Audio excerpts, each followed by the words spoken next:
The Paranormal Gasser by Richard L. Elsliger. Legend told of an old race car, one that tore up the drag strips of the 1960s and then retired forever. No one ever knew what happened to the car, but its reputation preceded it. This was a gasser, a lightweight drag car that went down the quarter mile faster than any of its rivals. This was also the car that killed 6 spectators when it lost control and careened into the stands, eliminating anyone who stood in its path. The car was a door slammer, a Ford Falcon with an altered wheelbase. The car squatted on massive racing slicks in the back and skinny runners in the front like motorcycle wheels. The rear hunkered down and the front pointed up like the body configuration of a hyena. Scrawled over the doors into her misty purple paint, the name Paranormal stood out in bright yellow letters. Some called it an experimental drag car that came out of the Ford factory, while others claimed it had been a standard commuter car converted to drag racing duty. When the car started up before a race, the massive blower on the mighty 427 cubic inch sock engine would howl.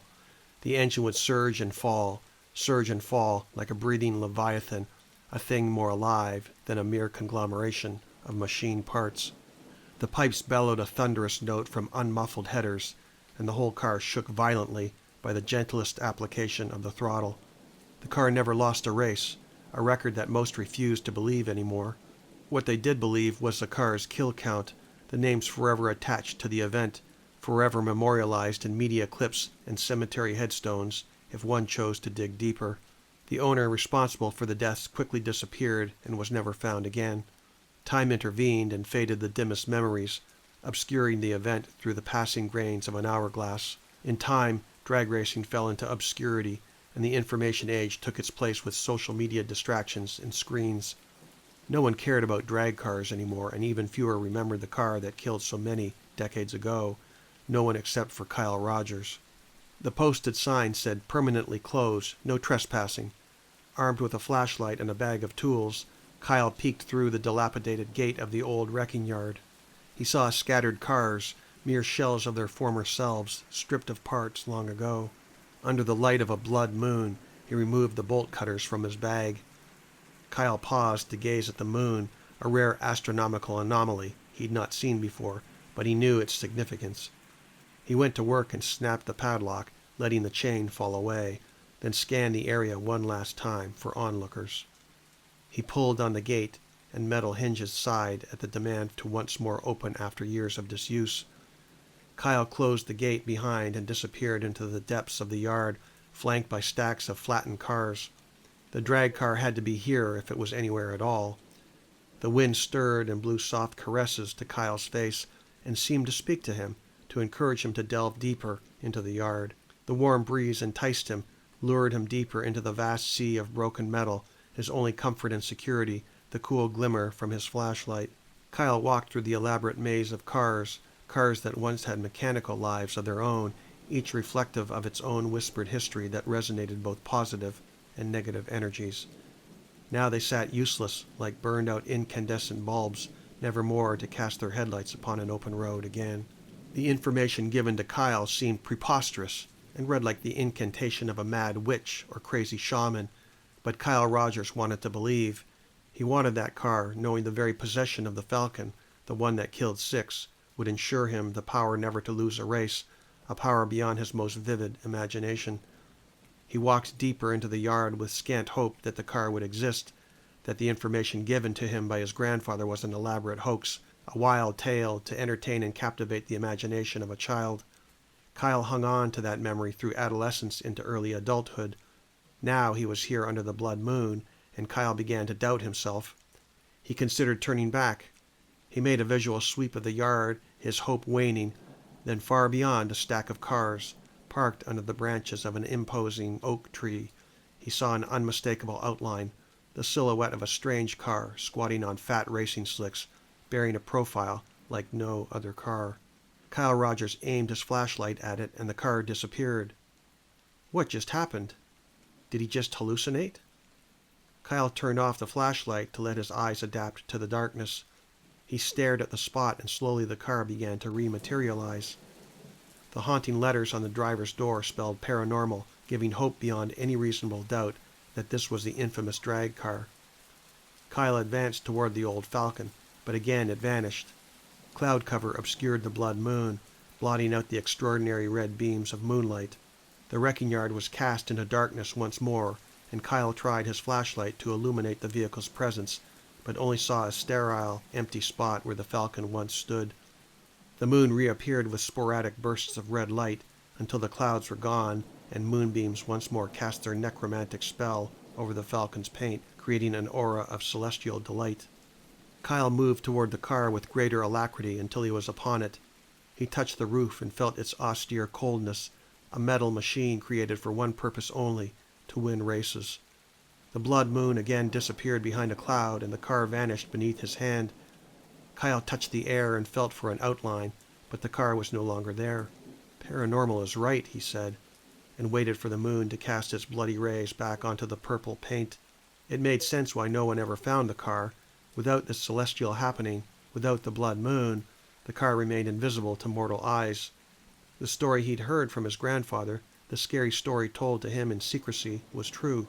The cloud cover soon blew past, and the Falcon rematerialized. Now was the time, and Kyle grabbed the door handle. He pulled on it, breaking a vacuum seal developed over decades of disuse. From the cabin, a shattered scream resounded into the night, and a black vapor seeped out of the interior. The smell of putrefaction stung Kyle's nose. "What the hell was that?" he said.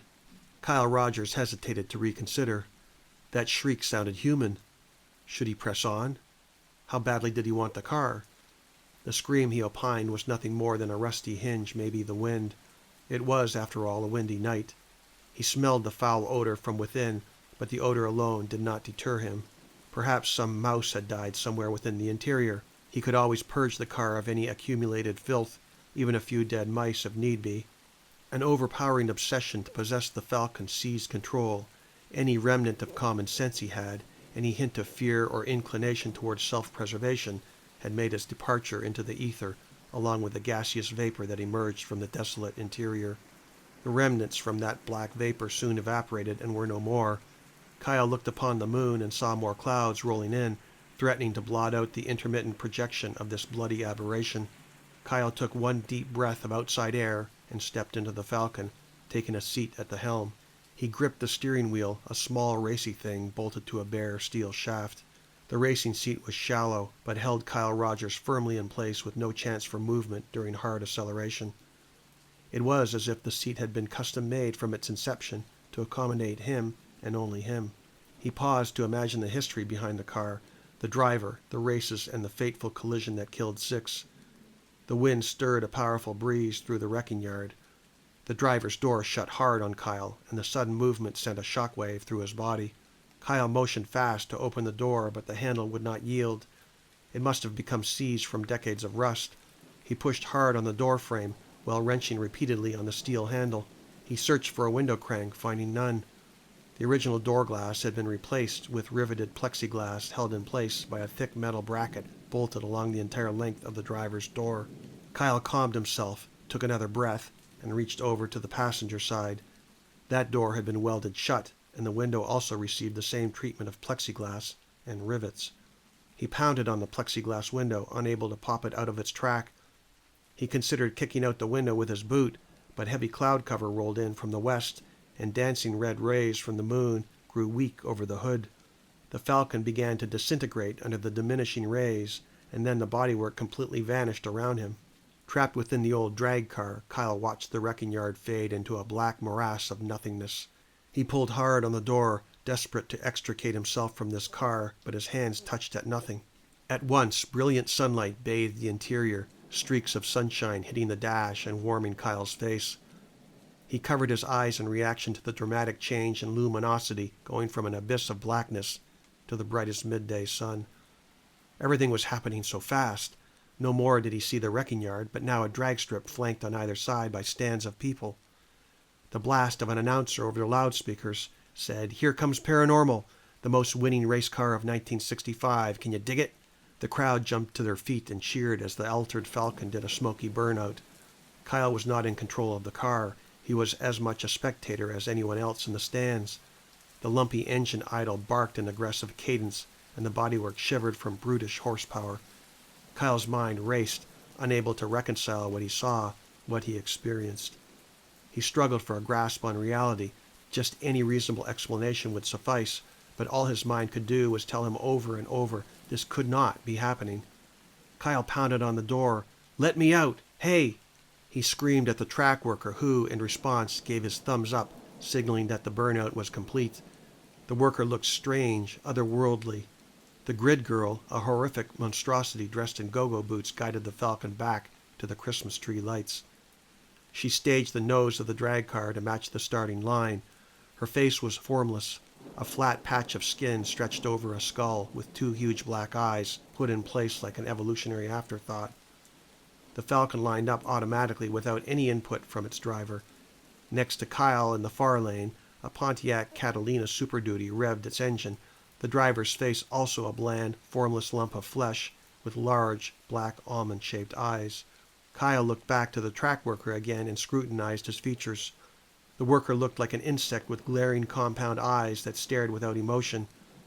Kyle shifted his attention to the girl in the go-go boots, thinking her face to be a distortion of his mind, a hallucination of her real face. Her features remained alien, a mutated being devoid of any human attributes, yet sentient. "What the hell's happening?" Kyle exclaimed. He banged on the window with his fist. No one paid him any heed. Kyle was immersed, a hapless victim on autopilot, inexplicably trapped within a pocket of time amid alien creatures, current location unknown. He wanted escape, to get back to the wrecking yard under the haunting blood moon. He looked skyward with the hope he would awaken under the blood-stained moon and that this illusion would disintegrate into the nothingness from which it arose. The Falcon engine surged, all 800 horsepower preparing to detonate like a grenade at the green light. The Pontiac engine revved to match the Falcon's threat, its faceless driver a challenger to the title, concentrating full attention toward the Christmas tree. The drag lights flashed in sequence like a set of traffic lights, making their way down the vertical column until the green light flared. Both cars launched on their heels. The Falcon's front end lifted off the asphalt and the windshield pointed skyward. Kyle steered for control, but the wheel was frozen in place. He tried with his foot to pry the throttle away from the floor, but it stayed planted. The Falcon rolled on fat rubber, the cackling sound of its 427 engine shaking Kyle to his foundations. The car's nose slammed down to the track and picked up speed, but the Pontiac next to him kept pace. And then a violent explosion shattered Kyle's eardrums. The Pontiac blew its engine, sending the hood vertical, heaven-bound. Kyle began to pull away. Then he heard a secondary explosion and felt the steering wheel pull hard to the left. The nose of the Falcon now pointed away from the strip and took aim for the grandstands. In a blinding flash of metal, the Falcon tore up the spectator stands and the front end smashed through flesh and bones. The engine let loose from its motor mounts and hurled into the crowd, crushing spectators on its meteoric trajectory. Kyle blacked out and slumped over. He sensed the hands of rescue volunteers seize him by the shoulders. They dragged something from the Falcon car, an alien creature with a body that did not match Kyle Rogers. He saw them lay the body on the ground next to the Falcon, medical personnel arriving to perform CPR on one of their own. Kyle witnessed it all from the driver's seat, a remote viewer unable to move. The Falcon driver was sprawled motionless over the grass until an ambulance arrived and paramedics lifted the being into the back, then drove away. Kyle hammered on the door, unable to open it. "I'm here! I'm still alive!" he shouted at them. "I'm still alive!" Fire and rescue extracted other bodies from the ruins, 6 in total, and laid them out on the grass, sheets drawn over each of them. Kyle watched their ghostly remains depart from their physical bodies. Each in turn floated to the driver's door of the smashed Falcon. Each looked at Kyle with angelic features, unlike the alien features they left behind. Each paused and pointed at Kyle, accusing him of their untimely deaths. "It's not my fault," said Kyle. "I didn't do anything." The spirits turned away from him one by one, rising skyward like helium balloons. "Let me out of here," he pleaded. A tow truck came to the scene and backed up to the wrecked Falcon, loading the busted drag car onto its flatbed. "You have to let me out," he shouted at the tow driver, a faceless, bug-eyed monster oblivious to Kyle's presence or his pleas. The chains rattled over the bare metal of the flatbed, and the Falcon's twisted body scraped along the undercarriage. The tow operator tightened down the winches and climbed into the tow truck, activating its amber flashing lights. The Falcon bounced and shook along the rough grass until the ride smoothed out over steady asphalt.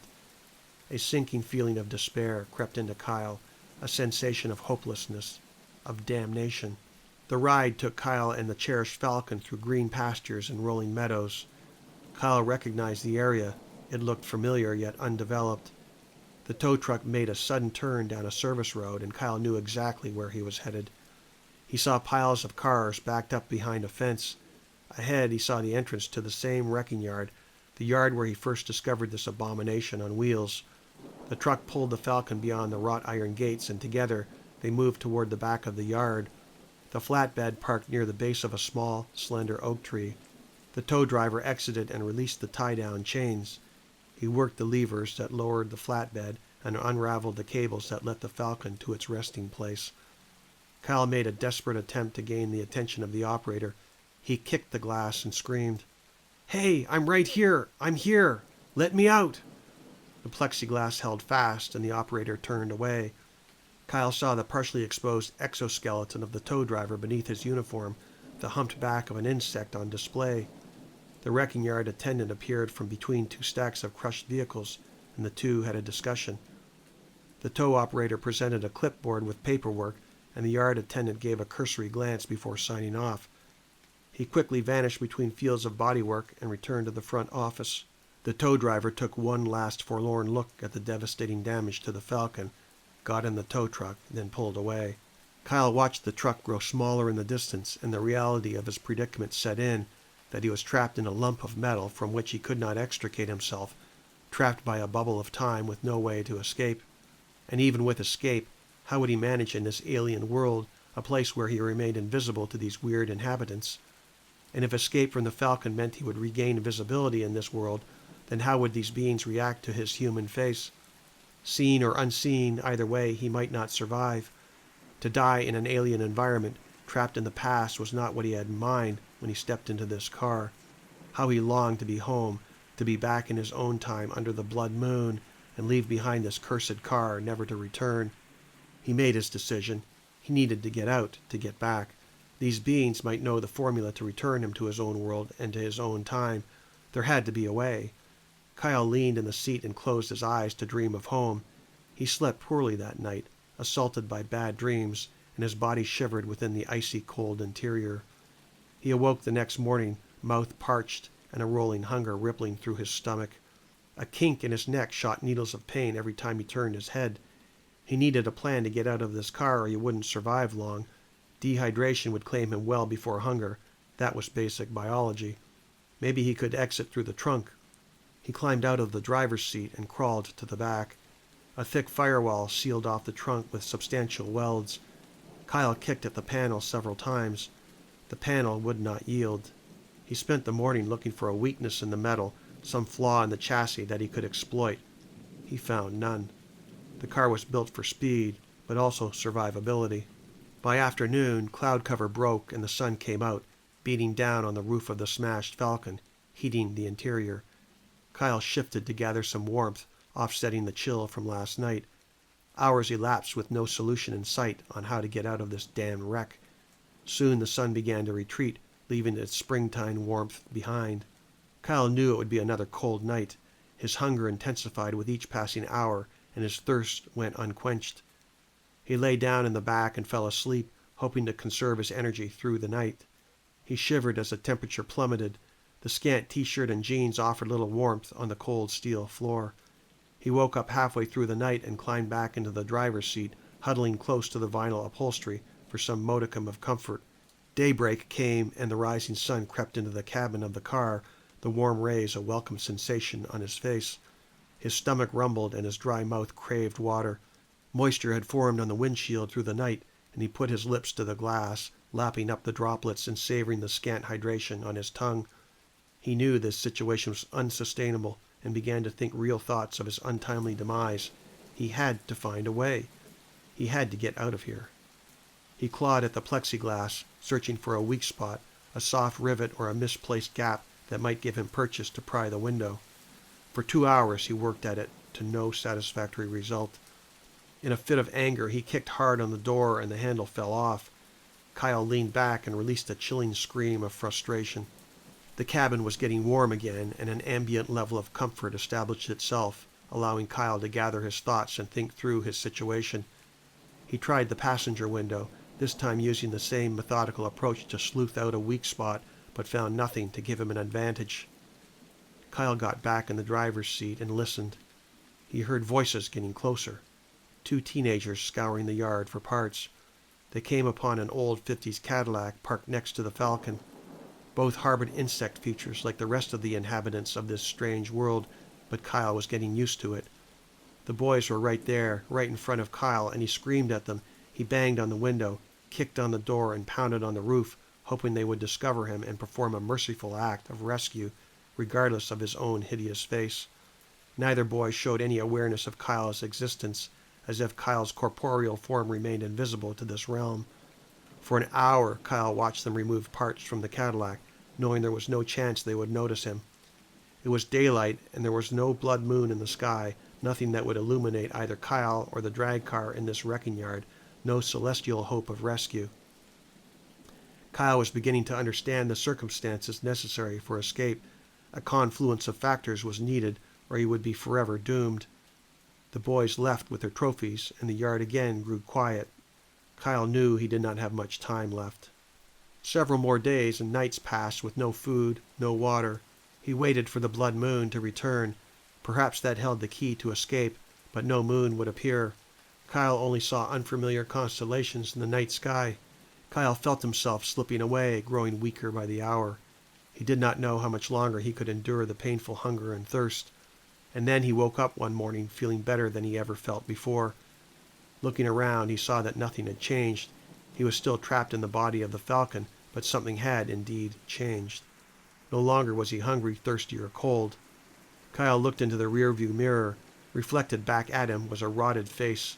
He fixated in horror at the milky blue stare of death. His lower jaw hung open, unsupported by tendons.